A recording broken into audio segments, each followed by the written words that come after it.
Before you turn 70, declutter. These 5 household items for a simpler, happier life. Let me tell you something I've learned after living many decades on this earth. Life has a way of filling up little by little until one day you look around your home and realize that the things you once thought you needed have now become weights holding you down. Every shelf, every drawer, every closet seems to whisper the same question. Why are you still carrying me? When you're young, clutter feels harmless. A stack of magazines here, a closet of old clothes there, souvenirs from trips long gone. None of it seems to matter. But as the years pile up, so do the things, and suddenly the space around you no longer feels like a sanctuary. It feels like a storage unit of a life half-lived, a museum of things you no longer use, but somehow cannot release. Before 70, life gives us a special invitation. It's the invitation to let go, not because you're losing, but because you're choosing. Choosing to live lighter, freer, and with more clarity about what really matters. I can tell you from experience, the joy of a simple room with only the things you love far outweighs the heaviness of rooms overflowing with forgotten items. Our homes reflect our minds, and if the home is cluttered, the mind often is too. When we clear space in the home, we also clear space in the heart. I remember visiting an old friend of mine not long ago. He had lived in the same house for over 40 years, and every inch of it carried history. The kitchen counters stacked with faded Tupperware, the living room filled with chairs no one sat in anymore, closets overflowing with clothes he hadn't worn since the 70s. As we walked through, he laughed and said, "I guess I kept it all just in case." But behind his laughter, there was a sigh, because he knew he wasn't keeping those things out of need, but out of fear. Fear of letting go, fear of forgetting, fear of facing the truth that not everything we carry into old age serves us. But here is the wisdom. Letting go is not forgetting. Letting go is remembering in a different way. It is giving yourself permission to live today, not yesterday. It is choosing presence over preservation, freedom over fear. Think about it. When you open a drawer and see only what you truly use, when you look at a closet and every piece of clothing fits and feels good, when you walk through your living room and everything there brings warmth, that is not emptiness. That is abundance. That is happiness. So, as you approach the later seasons of life, the question is not, what if I need this someday? The real question is, does this serve my life today? Because someday is never guaranteed. But today is, and today is always worth living uncluttered. Before 70, it is a gift to yourself to take a gentle but honest look at your home and see what is really serving your spirit and what is only sitting there, gathering dust. This is not about minimalism for its own sake. It is about freedom. It is about peace. It is about walking into a room and feeling joy, not burden. It is about living lighter, so that every breath, every morning, every moment feels like a blessing instead of a battle with things. I want to walk with you through 5 areas of the home that, if you dare to declutter them, can change not only your space, but your heart.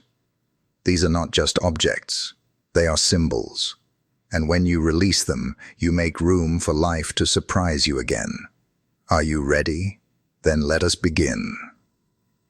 Part 1. Old clothes that no longer serve you.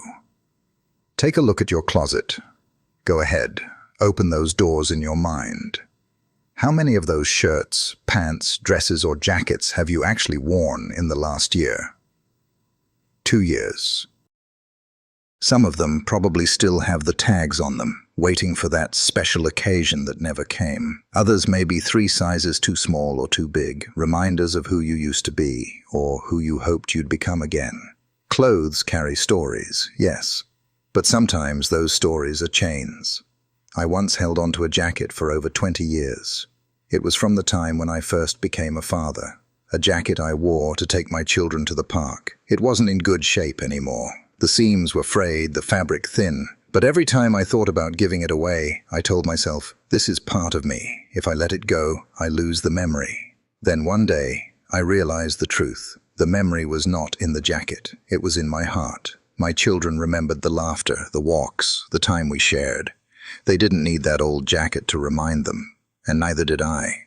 We hold on to clothes because they symbolize something deeper: youth, success, occasions, dreams. But ask yourself, do these clothes bring me joy when I look at them now? Do they serve the person I am today? If the answer is no, then it is time to let them bless someone else. Clothes have a second life waiting for them. Someone out there needs what you no longer use. That dress that makes you sigh because you no longer fit into it.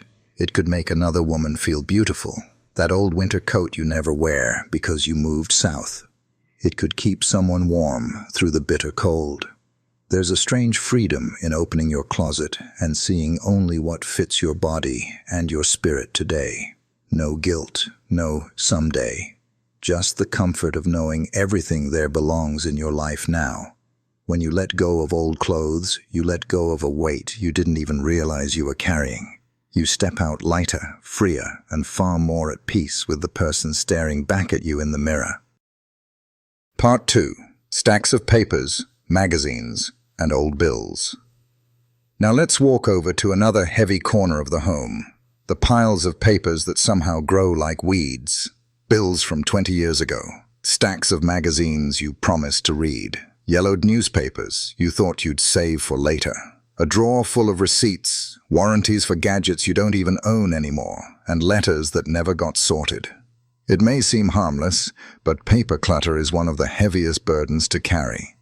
Each piece of paper is not just paper. It's a postponed decision, a reminder of something left undone. I remember helping a neighbor clean out her attic after her husband passed. We carried down box after box filled with old newspapers, decades worth of them. She told me he saved them because history was important. But when we opened the boxes, the paper had crumbled, the print had faded, and not a single page carried meaning anymore. What he thought would be a treasure had become dust. What truly mattered were his stories, not the pages he stored. Papers trick us into believing we're keeping order, when in truth we're creating disorder. Every time you pass by those piles, your mind feels the weight, even if your hands don't touch them. But here's the freedom. 90% of what we keep in paper form is no longer needed. Old bills, long outdated. Expired warranties, useless. Magazines, filled with trends and advice that time has already erased. What you need to keep is far less than what you think. And when you release the rest, something amazing happens. Your desk becomes a place of peace. Your drawers open with ease. Your mind feels clear, sharp, ready for today instead of drowning in yesterday's papers. Life is too short to be buried under stacks of paper. Your story is not written on old receipts or forgotten bills. It is written in the lives you've touched, the people who love you, the memories you carry in your heart. Free yourself from the paper chains, and you'll breathe easier every single day. Part 3. Broken gadgets, extra tools, and forgotten appliances. Now let's step into the garage, or maybe the basement, or that drawer in the kitchen that never quite shuts. You know the one. The place where old gadgets, tools, and appliances go to wait. Some broken, some outdated, some never used in the first place. We tell ourselves, I'll fix it one day, or it might come in handy. But if we are honest, that day never comes. I remember a good friend of mine who kept 3 old radios stacked in his garage. Each one had some small issue. Static noise, broken antenna, missing knob. He told me he'd fix them once he had the time. 20 years passed, and those radios gathered dust. By the time he finally decided to clear them out, not only were the radios beyond repair, but no one even listened to radios that way anymore. Technology had moved on, but he hadn't. These forgotten gadgets are not just clutter. They are illusions of control. They whisper the promise of usefulness, but in truth they sit idle, draining space and peace. Every broken toaster, every extra hammer, every appliance missing a part, each one is a silent thief of your energy. And often we don't realize how heavy that silent theft feels until we finally release them. When you let go of broken gadgets, you're not losing anything. You are gaining clarity. You are saying to yourself, I will not live surrounded by reminders of unfinished business. I will live in a home that reflects who I am now, not a workshop of forgotten repairs. Keep only the tools you use, the appliances that serve you, and the gadgets that bring ease. Let the rest go. You will be amazed at how open, orderly, and safe your home suddenly feels. Part 4. Excess furniture and decorative items that don't add joy. Now picture your living room, or maybe the dining room, or even the bedroom. Do you see furniture pressed against every wall? Tables that no one touches, chairs no one sits on, decorations you dust but never truly enjoy. A home can so easily become crowded not by people, but by things. And when the house becomes a museum, it stops being a home. I once visited an elderly woman who kept her mother's dining table in the center of her home. It was huge, dark, and heavy. She never used it, but she couldn't bring herself to part with it. "It was my mother's," she said. "I feel guilty letting it go." But the truth was, the table took up so much space that the room felt closed in. No children played there. No meals were shared. The table wasn't honoring her mother's memory. It was suffocating her own life. Furniture should serve us, not trap us. If you have pieces you keep only out of duty, it may be time to bless someone else with them. Imagine the freedom of walking through a room that feels open, light, and breathable.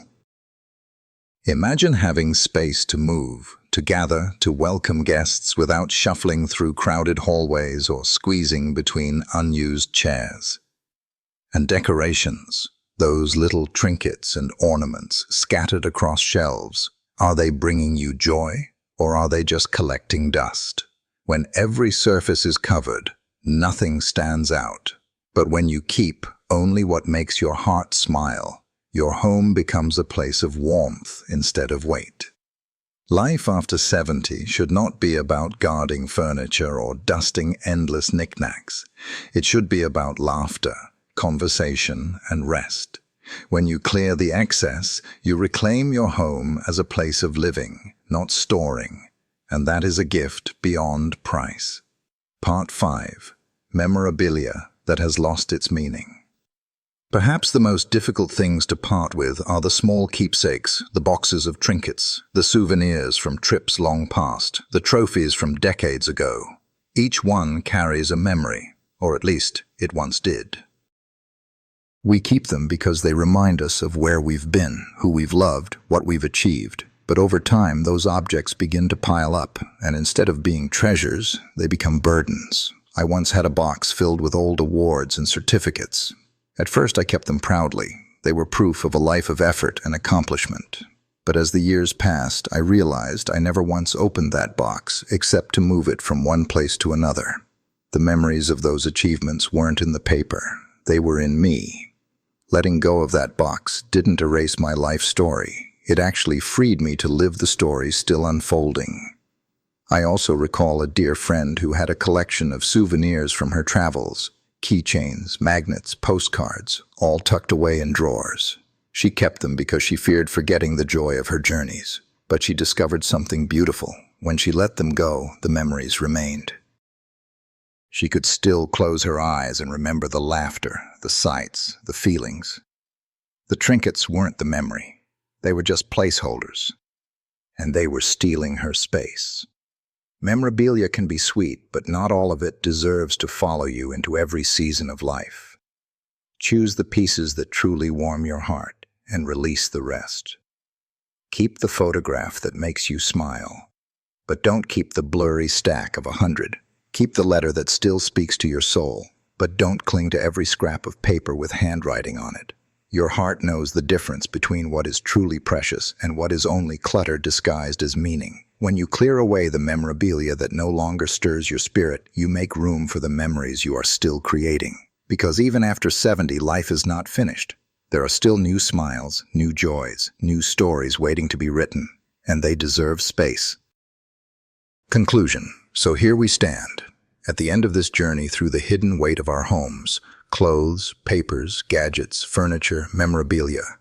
They may look like ordinary things, but each one can quietly press on our hearts, making life heavier than it needs to be. And yet, the simple act of letting go can transform everything. Decluttering is not about stripping life bare. It is about uncovering what matters most. It is about choosing presence over the past, peace over pressure, joy over guilt. Imagine waking up tomorrow in a home where every item has a purpose, where every corner breathes freedom, where nothing drags you backward into yesterday. That is the gift of releasing what no longer serves you. Before 70, this act of decluttering is more than a task. It is a blessing. It is saying to yourself, I am still alive, and my life deserves room to flourish. It is giving yourself the grace to breathe deeply, to walk freely, to live fully in the space you call home. Think of it this way. When we leave this world, we take none of these things with us. What remains is love, faith, kindness, and the way we touched others. That is the legacy worth holding, the things we cling to. They are only temporary passengers on the long journey. To release them is not to lose, it is to gain. So, my friend, before you turn 70, give yourself this gift. Clear the clothes that no longer fit your life. Release the papers that no longer serve your story. Let go of the gadgets and furniture that weigh you down. Keep only the memories that truly warm your heart. And watch how your home transforms, not into emptiness, but into peace. Because life is not meant to be buried under things. It is meant to be lived, simply and joyfully. And when you walk lightly, with space in your home and freedom in your soul, you will discover that less is not less at all. It is more, much more.